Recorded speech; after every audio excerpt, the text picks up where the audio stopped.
ছেলেরে প্রশ্ন করে, তোর কাছে তোর বউ বড় না আমি বড়? আছে না নাই? এটা একটা প্রশ্ন হইলো। তোর বউ বড় না আমি বড়? দুইজনেই বড়।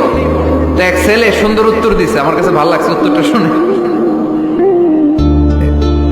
এক মা প্রশ্ন করছে, তোর এতদিন আমি লালন পালন করে বড় করলাম, জীবন যৌবন তোর জন্য শেষ করলাম, আজকে বউ পাইয়া বউ তোর আপন হয়ে গেল? এবার ছেলে উত্তর দিচ্ছে, মা, আমার মুখ থেকে মা ডাক শোনার জন্য তুমি কি কষ্টটাই না করছো জীবনে।